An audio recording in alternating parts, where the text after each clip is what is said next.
চেনেলটোৰ ফালৰ পৰা। তো আজি আমি আমাৰ এই ক্লাছটো কেৱল ছেকেণ্ড ক্লাছ হ'বলৈ গৈ আছে। দ্বিতীয়টো ক্লাছ আমি আলোচনা কৰিম যোৱা EDD এক্সামৰ যি প্ৰিভিয়াছ ইয়াৰ কুৱেশ্যন আছিলে তাৰে আমি কি কৰিম সমাধানবিলাক আমি কৰিবলৈ গৈ আছোঁ। জিকে ছেকশ্যনত যিমান কুৱেশ্যন আছিলে সেইখিনি আমি কি কৰিম যোৱা এক্সামসমূহৰ কি কেনেধৰণৰ কুৱেশ্যন আহিছিলে সেই সম্পৰ্কে আজি আমি আলোচনা কৰিম। তো এইটো ক্লাছ হ'ব দ্বিতীয়টো ক্লাছ। যিসকলে এইখিনি ভিডিঅ' চোৱা নাই তলত কমেণ্ট ছেকশ্যনত বা প্লে লিষ্টত গৈ পেলাই সেইখিনি চাব পাৰে। তো আমি 20লৈকে আমি কি আলোচনা কৰিছিলোঁ, আজি আমি আলোচনা কৰিম 21ৰ পৰা। তো যিসকলে আগৰ ভিডিঅ'খিনি চোৱা নাই তেওঁলোকে প্লে লিষ্টত গৈ পেলাই সেইখিনি চাব পাৰে। তো আহক আমি আজি পলম নকৰি আজি ক্লাছটো আমি আৰম্ভ কৰোঁ। যিহেতু 21 নম্বৰ এইটো আছে মেথছৰ পৰা, তো আমি কি কৰিম 22টো আমি চাই লওঁ কি আছে। 22ত আমাৰ দিয়া আছে দক্ষিণ কোণ সম্প্ৰদায়ৰ মহিলাসকলৰ পৰম্পৰাগত সাজ পোছাক তিৱা, মটক, খামতি আৰু বড়ো। ইয়াৰ মাজত কোনটো হ'ব শুদ্ধ উত্তৰ আপোনালোকে ট্ৰাই কৰিব আৰু উত্তৰ দিবলৈ কিমানটা শুদ্ধ কৰিব পাৰিছে সেইখিনি আপোনালোকে তলত কমেণ্ট ছেকশ্যনত লিখিব। তো আৰু আগন্তুক এক্সামসমূহত আপোনালোকে কোনটো এক্সামৰ কাৰণে প্ৰিপাৰেশ্যন চলাই আছে সেইখিনিও আপোনালোকে কি কৰিব তলত কমেণ্ট ছেকশ্যনত জনাবলৈ কি হ'ব ট্ৰাই কৰক। তো আমি সেইমতে আমি ক্লাছসমূহ দিবলৈ ট্ৰাই কৰিম। এইটো এনচাৰ হ'ব কি সেইখিনি আপোনালোকে ক'বলৈ ট্ৰাই কৰক, তলত কমেণ্ট ছেকশ্যনত লিখক। আমি সময় দিছোঁ তিৱা, মটক, খামতি, বড়ো। ইয়াৰ মাজত শুদ্ধ উত্তৰটো হ'ব বড়ো। দক্ষিণা হৈছে বড়োসকলৰ মহিলাসকলে পিন্ধা পৰম্পৰাগত সাজ পোছাক। আৰু লগতে আৰু এটা প্ৰশ্ন মনত ৰাখিব যে দক্ষিণাৰ লগে লগে দক্ষিণা যিহেতু কি আছে বড়োসকলৰ, আৰু বড়োসকল হৈছে আমাৰ জনগোষ্ঠীৰ মাজত অসমৰ ভিতৰত কি আছে সবাতোকৈ বৃহৎ সংখ্যক এখন জনগোষ্ঠী থকা এখন জনগোষ্ঠী হৈছে বড়ো। নেক্সট কুৱেশ্যনটো আমি চাই লওঁ। পিছতো কুৱেশ্যন কি আছে মণিৰাম দেৱান নিম্নলিখিত কোনটোৰ লগত জড়িত আছিল? পত্ৰুঘাট কৃষক বিদ্ৰোহ, ফুলগুৰি ধাৱা, 1857 চনৰ বিদ্ৰোহ, ভাৰত ত্যাগ আন্দোলন। ইয়াৰ মাজত শুদ্ধ উত্তৰটো কি হ'ব? তো এইখিনি আছে ক্লাছ 10ৰ পৰা কি আছে দিয়া হৈছে কুৱেশ্যনখিনি। এইখিনি ক্লাছ 10ৰ কিতাপসমূহ যদি ভালকৈ আপোনালোকে চায় তেনেহ'লে তাতে উল্লেখ থকা দেখা পাব। ইয়াৰ মাজত কি হ'ব 1857 চনত যি বিদ্ৰোহ হৈছিল সেই বিদ্ৰোহত কি আছিল মণিৰাম দেৱান এজন উল্লেখযোগ্য বিদ্ৰোহী আছিল। নেক্সট কুৱেশ্যনটো আমি চাই লওঁ। এইটো হ'ব 1857 চনৰ বিদ্ৰোহ। নেক্সট আমি চাই লওঁ কি আছে থৰ মৰুভূমি কোন ৰাজ্যত অৱস্থিত? থৰ মৰুভূমি কোন ৰাজ্যত অৱস্থিত? পাঞ্জাৱ, ৰাজস্থান, হাৰিয়ানা, মহাৰাষ্ট্ৰ। ইয়াৰ মাজত শুদ্ধ উত্তৰটো হ'ব ৰাজস্থান। থৰ মৰুভূমি ক'ত আছে? মৰুভূমি আমি কথা যদি কিছু পঢ়িবলগীয়া হয় ভাৰতৰ ক্ষেত্ৰত তেনেহ'লে আমাৰ কি কৰিব লাগিব ৰাজস্থানৰ কথা মনত কৰিব লাগে। নেক্সট আমি চাই লওঁ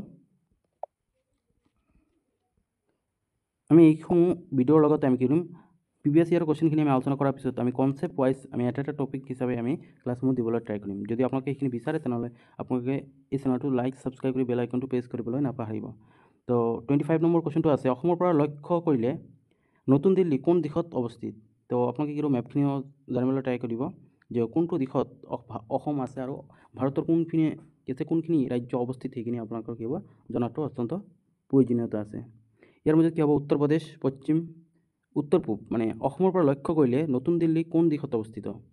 উত্তৰ পূব, পশ্চিম, দক্ষিণ পশ্চিম, দক্ষিণ। ইয়াৰ মাজত শুদ্ধ উত্তৰটো কি হ'ব? শুদ্ধ উত্তৰটো হ'ব পশ্চিম। কি হ'ব পশ্চিম পিনে যদি আমি চোৱা যায় তেনেহ'লে আমি এইখিনি আমি চাব পাৰিম নতুন দিল্লীক আমি দেখা পাম। নেক্সট আমি চাই লওঁ কি আছে গুৰুত্বপূৰ্ণ প্ৰশ্নসমূহ কি আছে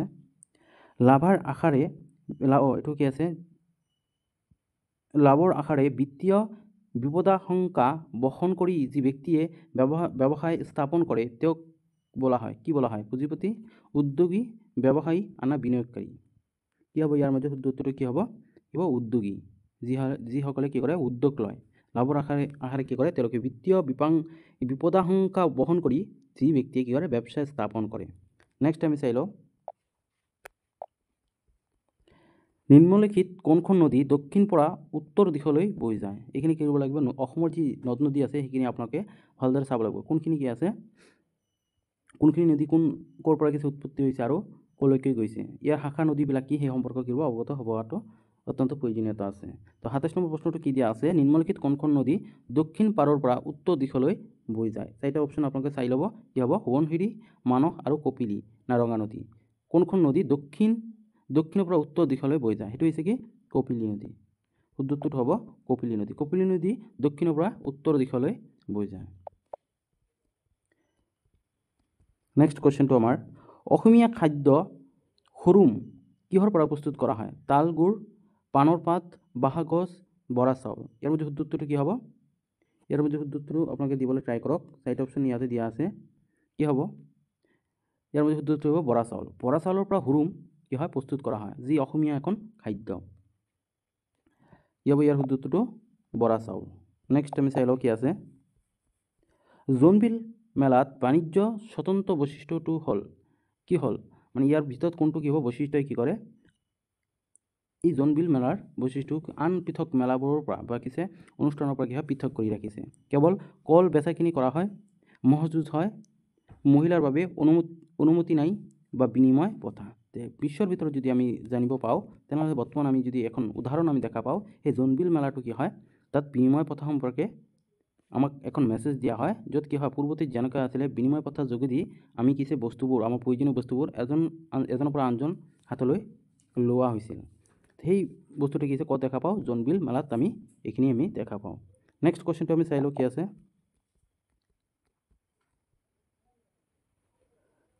ঢোকলা আৰু ফাফৰা কোনখন ৰাজ্যৰ পৰম্পৰাগত জলপান?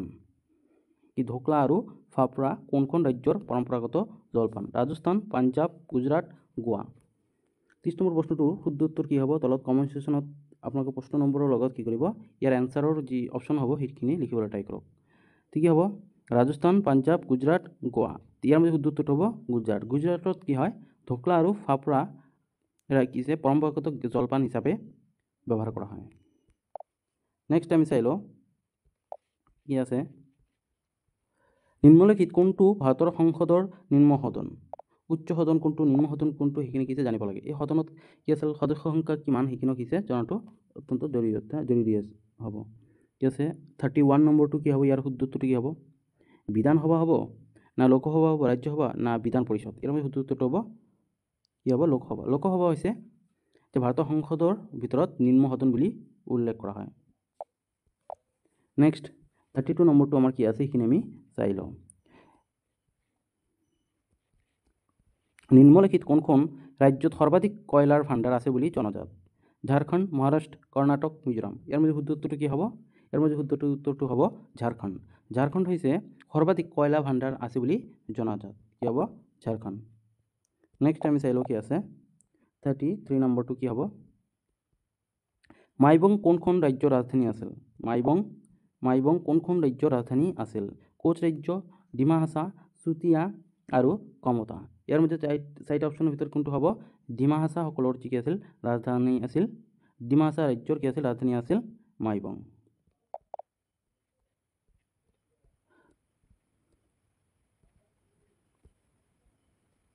নেক্সট আমি চাই লওঁ 33 নম্বৰটো কি আছে প্ৰশ্ন।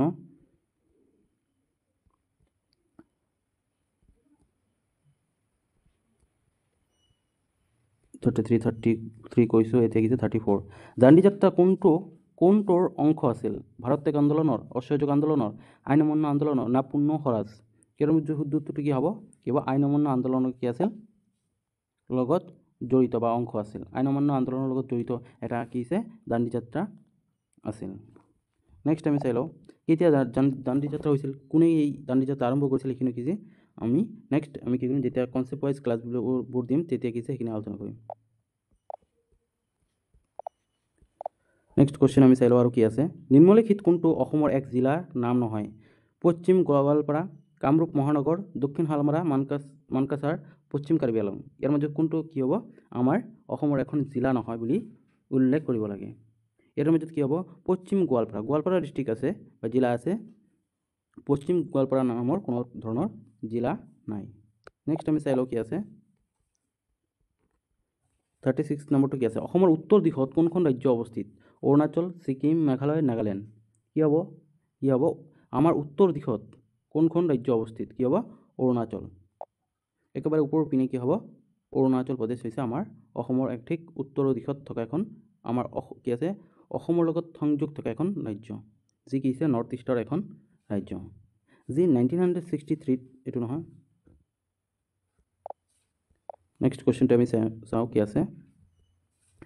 নিম্নলিখিতসমূহৰ কোনটো মৌলিক অধিকাৰ নহয়? তো আমাৰ মৌলিক অধিকাৰ কেইটা আছে আৰু তাত কিমানতম কি আছিল সংবিধানৰ কিমানতম আৰ্টিকেল জড়িত হৈ আছে সেইখিনি কিবা আমাৰ চাবলগীয়া আছে। তো 37 প্ৰশ্নটোৰ কি হ'ব, উত্তৰ কি হ'ব আমি চাই লওঁ। মৌলিক অধিকাৰ নহয় ইয়াৰ ভিতৰত কোনটো? সমতাৰ অধিকাৰ, স্বাধীনতাৰ অধিকাৰ, ডিজিটেল তথ্যৰ অধিকাৰ, সাংবিধানিক প্ৰতিকাৰৰ অধিকাৰ। ঠিক কি হ'ব? ইয়াৰ শুদ্ধ উত্তৰটো হ'ব ডিজিটেল তথ্যৰ অধিকাৰ কি আমাৰ মৌলিক অধিকাৰৰ ভিতৰত নপৰে। এইবোৰ ডিজিটেল তথ্যৰ অধিকাৰ। নেক্সট আমি চাই লওঁ কি আছে 38 নম্বৰটো কি আছে? আমেৰিকা যুক্তৰাষ্ট্ৰৰ ইউএছৰ ৰাজধানী চহৰ কি? New York, Chicago, Washington DC, San Francisco. ইয়াৰ মাজত শুদ্ধ উত্তৰটো কি হ'ব? সকলোৱে ক'ব পাৰিব লাগে কি আছে? ৱাশ্বিংটন ডিচি হৈছে আমেৰিকা যুক্তৰাষ্ট্ৰ ইউএছৰ ৰাজধানী। নেক্সট আমি চাই লওঁ কি আছে কৰতল কমল কবিতাটি কোনে ৰচনা কৰিছিল? নীলমণি ফুকন, শ্ৰীমন্ত শংকৰদেৱ, মহাপুৰুষ মাধৱদেৱ, নৱকান্ত বৰুৱা। কোন হ'ব? ইয়াৰ শুদ্ধ উত্তৰটো হ'ব শ্ৰীমন্ত শংকৰদেৱ আছিল কৰতল কমল কবিতাটোৰ ৰচক। কি হ'ব? কৰতল কমল কবিতাটোৰ ৰচক আছিল। নেক্সট 40 নম্বৰ কুৱেশ্যনটো কি আছিল? আজি আমি 40 নম্বৰ কুৱেশ্যনলৈকে আমি কি কৰিম আলোচনা কৰিম। মাঘ বিহু উৎসৱটো কোন মাহত পালন কৰা হয়? মাঘ বিহু উৎসৱটো কোন মাহত পালন কৰা হয়? মানে ইংৰাজী যি মাহৰ 12 মাহৰ নাম আছে সেই তাৰ ভিত্তিত কি হৈছে কোন মাহত আমি কিখিনি আমি পালন কৰোঁ। কি হ'ব ইয়াৰ মাজত? এপ্ৰিল, জানুৱাৰী, অক্টোবৰ আৰু মাৰ্চ। কি হ'ব ইয়াৰ মাজত? উত্তৰটো হ'ব জানুৱাৰী মাহত। কি হ'ব? জানুৱাৰী মাহত। তো আজিলৈকে ইমানে আছিল। যদি ভিডিঅ'টো ভাল পায় তেনেহ'লে ছাবস্ক্ৰাইব কৰি বেল আইকনটো প্ৰেছ কৰিবলৈ নাপাহৰিব আৰু আমি এনেদৰে আগবাঢ়ি লৈ যাম ক্লাছ